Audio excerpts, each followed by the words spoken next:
मोदी सरकार ने ये तो वादा कर दिया है कि जो 3 नए कृषि कानून लाए गए थे सरकार उन्हें वापस ले रही है, लेकिन पिछले 1 साल से धरने पर बैठे किसान इन कानूनों की वापसी के साथ साथ लगातार एक मांग करते आए हैं कि उन्हें उनकी फसलों पर एमएसपी यानी न्यूनतम समर्थन मूल्य की गारंटी दी जाए। इस वीडियो में मैं सर्वप्रिया सांगवान आपको बताऊंगी एमएसपी से जुड़ी सभी जानकारी और साथ ही ये कि आखिर सरकार के लिए इस मांग को मानने में हर्ज क्या है। पहला सवाल कि एमएसपी क्या है और इसकी क्या जरूरत है। किसानों के हित के लिए एमएसपी की व्यवस्था सालों से चल रही है। केंद्र सरकार फसलों की एक मिनिमम कीमत तय करती है, इसे ही एमएसपी कहते हैं। मान लीजिए अगर कभी फसलों की कीमत बाजार के हिसाब से गिर भी जाती है, तब भी केंद्र सरकार इस एमएसपी पर ही किसानों से फसल खरीदती है ताकि किसानों को नुकसान से बचाया जा सके। उनके लिए ये एक सोशल सिक्योरिटी है। 60 के दशक में सरकार ने अन्न की कमी से बचने के लिए सबसे पहले गेहूं पर एमएसपी देना शुरू किया ताकि सरकार किसानों से गेहूं खरीदकर अपनी पीडीएस योजना के तहत गरीबों को बांट सके। एमएसपी को लेकर किसानों में डर क्या है? वैसे तो एमएसपी तय होती है इस बेसिस पर कि किसानों को उनकी लागत का 50% रिटर्न मिल जाए, लेकिन असल में ऐसा होता नहीं। कई जगह तो किसानों को एमएसपी से कम कीमत पर भी फसल बेचनी पड़ती है और जब इसको लेकर कोई कानून ही नहीं है तो फिर किस अदालत में जाकर अपना हक मांगा जाए। सरकार चाहे तो एमएसपी कभी भी रोक सकती है क्योंकि ये सिर्फ एक पॉलिसी है, कानून नहीं, और यही डर किसानों को है। अब तक एमएसपी का कितना लाभ किसानों को मिलता है? हर फसल पर केंद्र सरकार एमएसपी नहीं देती है, सिर्फ 23 फसलें ही हैं जिन पर एमएसपी तय होता है।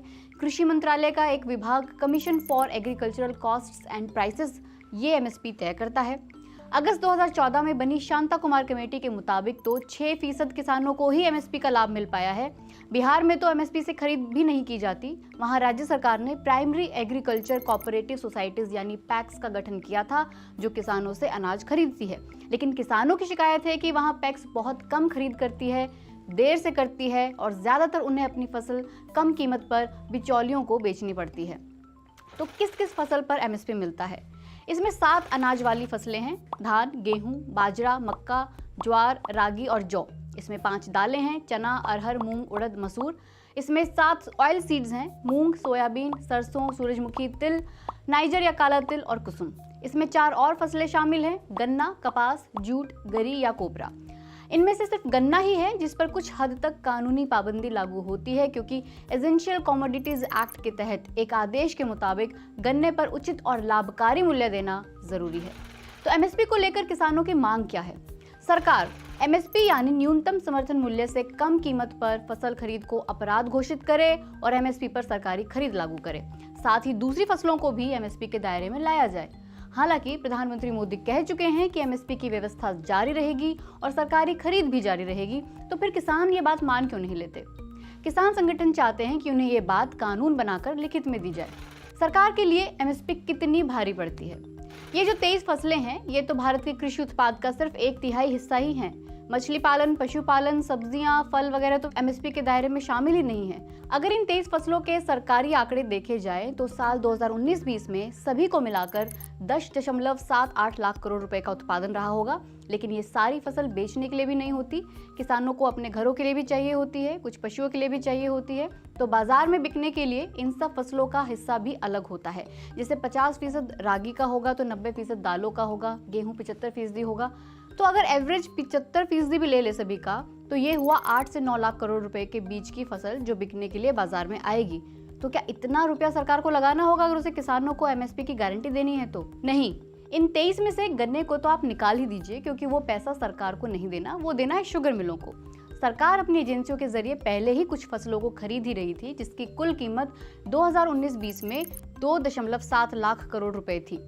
सरकारी एजेंसियों को बाजार की सारी फसल खरीदने की जरूरत होती भी नहीं क्योंकि अगर सरकार कुल उत्पादन का 1/3 या 1/4 भी खरीद ले तो बाजार में कीमत अपने आप ऊपर आ ही जाती है। तो किसान अपनी फसल उस कीमत पर बाहर बेच ही देते हैं। सरकार भी जो खरीदती है उसे भी बेचती है, हालांकि बहुत सब्सिडाइज्ड होता है वो।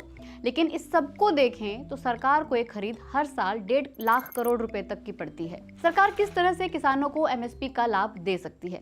पहला, सरकार प्राइवेट कंपनियों पर ही इसके लिए दबाव बना सकती है कि वे फसलों को एमएसपी पर खरीदें, जैसा मैंने पहले बताया कि गन्ने के लिए ऐसा होता ही है। दूसरा, सरकार अपनी प्रोक्योरमेंट एजेंसीज जैसे food corporation of India, cotton corporation of India के जरिए एमएसपी पर किसानों से फसल खरीदे। तीसरा, जितना घाटा हो वो सरकार किसानों को दे दे, ना वो खुद खरीदे और ना प्राइवेट कंपनियों को फोर्स करे कि खरीदो। जो भी इस वक्त मार्केट प्राइस है उस पर किसानों को फसल बेचने दे और उसमें एमएसपी और बाजार की कीमत में जो अंतर रह जाता है वो सरकार किसानों को दे दे। वैसे भी किसान सम्मान निधि जैसी योजनाएं चल ही रही हैं, तो सवाल ये है कि सरकार ये गारंटी लिख कर देने के लिए तैयार क्यों नहीं है। एक्सपर्ट कहते हैं कि अगर एमएसपी पर खरीद का प्रावधान सरकार कानून में जोड़ भी दे तो आखिर कानून का पालन किया कैसे जाएगा। एमएसपी हमेशा एक फेयर एवरेज क्वालिटी के लिए होता है, यानी फसल की तय क्वालिटी होगी तो ही उसके लिए न्यूनतम समर्थन मूल्य दिया जाएगा। अब कोई फसल गुणवत्ता के मानकों पर ठीक बैठती है या नहीं, इसे तय कैसे किया जाएगा। जो फसल उन मानकों पर खरी नहीं उतरेगी उसका क्या होगा। ऐसी सूरत में सरकार कानून में किसानों की मांग को शामिल कर भी ले तो कानून को अमल में लाना मुश्किल होगा। अगर बाकी फसलों को भी एमएसपी की गारंटी में शामिल कर लिया तो फिर उसका बजट भी सरकार को सोचना पड़ेगा। सरकार को कई कमेटियों ने सिफारिश दी है कि गेहूं और धान की खरीद सरकार को कम करना चाहिए। सरकार इसी उद्देश्य के तहत काम भी कर रही है। यही डर किसानों को सता रहा है कि आने वाले दिनों में ये खरीद कम होने वाली है। भविष्य में सरकारें कम खरीदेंगी तो जाहिर है कि किसान निजी कंपनियों को फसलें बेचेंगे। निजी कंपनियां चाहेंगी कि वो एमएसपी से कम पर खरीदे ताकि उनका मुनाफा बढ़ सके। सरकार के पास फिलहाल कोई रास्ता नहीं है जिससे वो एमएसपी पर पूरी फसल खरीदने के लिए निजी कंपनियों को बाध्य कर सके। जानकार कहते हैं कि सरकार इस पूरे मसले को बायलैटरल रखना चाहती है। अगर कानून में एमएसपी का प्रावधान जोड़ दिया तो इससे जुड़े हर मुकदमे में 3 पक्ष शामिल होंगे, एक सरकार, एक किसान और तीसरा निजी कंपनी, और वहां सरकार को दिक्कत होगी।